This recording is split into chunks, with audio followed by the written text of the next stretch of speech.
जय हिंद। देखिए, भारत और पाकिस्तान के बीच में पहलगाम को लेकर के जो भी टेंशन चल रही है, उससे ये चीज़ तो क्लियर है कि जंग कभी भी छिड़ सकती है और अगर जंग हुई तो जीतेगा कौन, ये आप और मैं सब जानते हैं। लेकिन क्या आप लोग ये जानते हैं कि जो पाकिस्तान आज भिखारी बनकर हर जगह कटोरा लेके घूमता है, एक टाइम ऐसा था उसके देश में कि जब वो इंडिया से ज़्यादा अमीर था। तो ऐसा क्या हुआ कि जो पाकिस्तान कभी अमीर हुआ करता था, आज वो भिखारी बन गया? ये सारी चीज़ हम जानेंगे और साथ ही साथ ये भी देखेंगे कि भारत और पाकिस्तान के बीच में अगर वॉर होती है, तो जीतने के चांसेस किसके सबसे ज़्यादा है? इंडिया के ही हैं ऑब्वियसली, बट वो इंडिया कैसे जीत सकता है? इन सभी चीज़ पे हम चर्चा करेंगे। तो चलिए वीडियो की तरफ बढ़ते हैं। देखिए, 1947 के बाद दोनों देशों की इकोनॉमिक स्टेटस लगभग एक जैसी थी।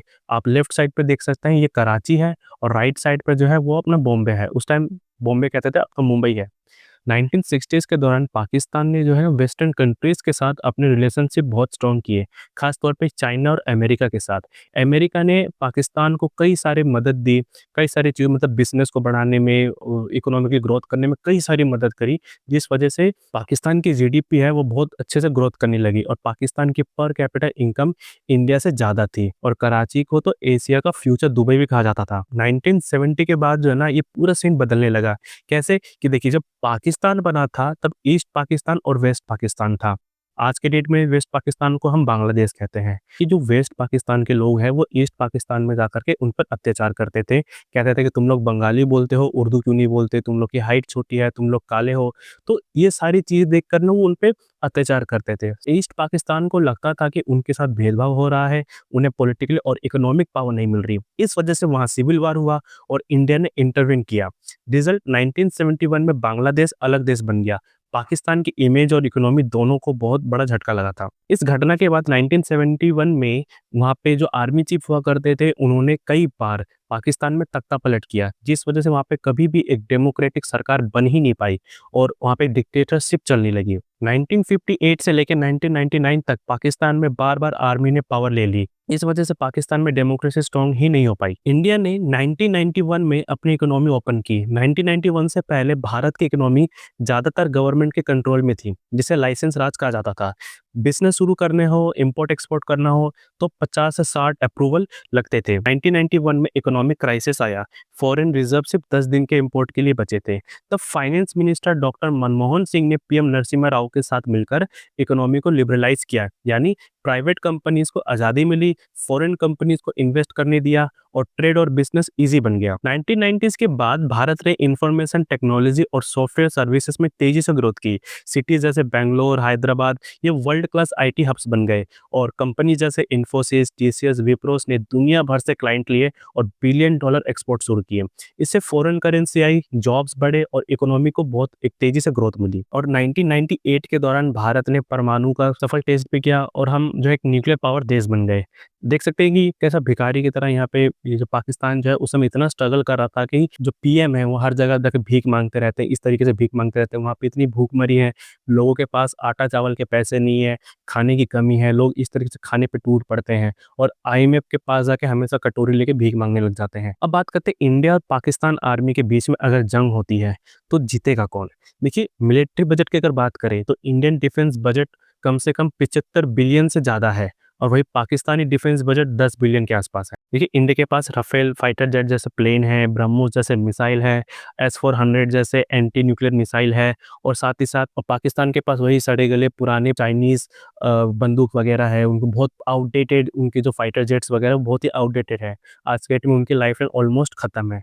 देखिए, ऐसे लगभग ऐसे-ऐसे आर्मी वाले उनके लड़ेंगे, ऐसे इस टाइप के फाइटर जेट्स से हमारे साथ देश के साथ क्या ही लड़ाई करेंगे वो। और साइबर सिक्योरिटी की बात करें तो इंडिया टॉप 5 में आता है, जबकि पाकिस्तान इस रेस में बहुत ही पीछे है। वो कहते हैं ना कि घोड़ों के रेस में कुत्तों का क्या काम। दूसरी चीज़ अगर हम बात करें तो देखिए, इंडिया में जो सिविलियंस है ना, इनका आर्मी के साथ बहुत ही स्ट्रॉन्ग रिलेशन है। बहुत ही इमोशनली हम अपने आर्मी को बहुत ही ज़्यादा ऊपर रखते हैं और वही पाकिस्तान में अगर बात करें तो वहाँ की जो आर्मी है, वो जनता से भिड़ जाती है। जनता आर्मी को कुछ ना रिस्पेक्ट करती है, ना कुछ मानती है। और साथ ही इंडिया ने जो है ना, वो अपनी रिलेशनशिप फॉरेन कंट्रीज़ के साथ बहुत ही स्ट्रॉन्ग बनाए हैं। चाहे वो रसिया हो, चाहे वो अमेरिका हो, फ्रांस हो या फिर इज़राइल हो। हमने यूनाइटेड नेशन में भी अपना एक परचम लहराया है, अपनी एक जगह बनाई है। अब देखिए मैन पावर की बात करें तो एक्टिव पर्सनल यानी वो मिलिट्री के नौजवान जो लड़ाई के लिए हमेशा मौजूद हैं, वो हमारे पास 1.45 मिलियन है और पाकिस्तान के पास 6 लाख सिर्फ 40,000, मतलब आधे से भी कम। और जो रिज़र्व में हमने रखा है, मतलब ज़रूरत पड़े तो इनको बुलाया जाएगा, तो वो हमारे पास है 1.15 मिलियन और पाकिस्तान के पास कितना है 5,50,000, यानी फिर भी आधे से कम। और जो पैरामिलिट्री के कमांडो है हमारे पास वो है 2.5 मिलियन और पाकिस्तान के पास सिर्फ 4 लाख, आधे से भी कम। और वहीं न्यूक्लियर वेपन्स की अगर हम बात करें तो देखिए जो हमारे पास वॉरहेड है वो 160 से 170 के पास है और पाकिस्तान के भी पास लगभग 165 से 170 है। और डिलीवरी सिस्टम अगर हम बोले कि हम कहाँ-कहाँ से न्यूक्लियर अटैक कर सकते हैं, तो हम ज़मीन से कर सकते हैं, हम समुद्र से कर सकते हैं, हम आसमान से कर सकते हैं। लेकिन पाकिस्तान के पास सिर्फ 2 ही ऑप्शन है, या तो वो ज़मीन से कर सकता है या तो आसमान से कर सकता है। समुंदर के ज़रिए वो कर ही नहीं सकता। तीसरा अगर हम बात करें एयरफ़ोर्स की, तो देखिए जो कॉम्बैट एयरक्राफ्ट है हमारे पास, सुखोई, राफ़ेल हो गया, मिराज हो गया, ये हमारे पास कम से कम 600 से ज़्यादा है और पाकिस्तान के पास जो JF-17 है, ये 400 से ज़्यादा है। ट्रांसपोर्ट एयरक्राफ्ट की अगर हम बात करें तो हमारे पास 250 से ज़्यादा है और पाकिस्तान के पास सिर्फ़ 60 से ज़्यादा है। और कॉम्बैट हेलीकॉप्टर्स की अगर हम बात करें तो हमारे पास अपाचे, LCH, M135 जैसे लड़ाकू हेलीकॉप्टर्स है जो आज की डेट में बहुत ही मॉडर्न है और पाकिस्तान के पास वही आउटडेटेड AH-1Z वाइपर जैसे हैं जो कि बहुत पुराने हैं। और अगर हम आर्मी की बात करें तो मेन बैटल जो टैंक्स है हमारे पास वो हमारे पास 4,500 से ज़्यादा है और पाकिस्तान के पास सिर्फ 2,400। आर्मर्ड व्हीकल की बात करें तो हमारे पास 6,000 से ज़्यादा है जबकि पाकिस्तान के पास सिर्फ 3,000 से ज़्यादा होगी। और आर्टिलरी वेपन्स की बात करें तो इंडियन आर्मी के पास 4,000 से ज़्यादा है और पाकिस्तान के पास 2,000 से ज़्यादा है। रॉकेट सिस्टम की बात करें तो हमारे पास पिनाका और एस्मर्च है और पाकिस्तान के पास NASR और A100 है। देखिए नेवी की भी अगर हम बात करें तो एयरक्राफ्ट कैरियर जो है हमारे पास 2 है, INS विक्रमादित्य और INS विक्रांत। और पाकिस्तान के पास नीलबट्टा सन्नाटा। और सबमरीन की बात करें तो हमारे पास 17 सबमरीन हैं जो कि न्यूक्लियर भी है और डीजल भी है और पाकिस्तान के पास सिर्फ 8 ही हैं जिनमें से वो डीजल है और इलेक्ट्रिक है। और डिस्ट्रॉयर की बात करें तो हमारे पास 11 से ज़्यादा है, पाकिस्तान के पास ये है ही नहीं। और फ्रिगेट्स की भी बात करें तो हमारे पास 13 से ज़्यादा है और पाकिस्तान के पास सिर्फ 6 है। तो देखिए ये हमारे कंपेयर कहाँ से करेंगे? मतलब कहते हैं कि घोड़ों के रेस में गधों और कुत्तों का क्या काम?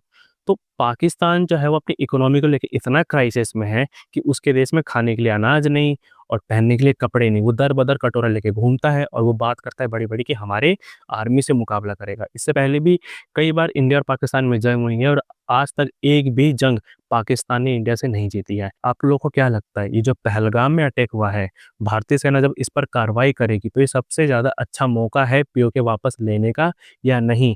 कमेंट करके ज़रूर बताना। मैं आपसे मिलता हूँ नेक्स्ट वीडियो में, तब तक के लिए जय हिंद।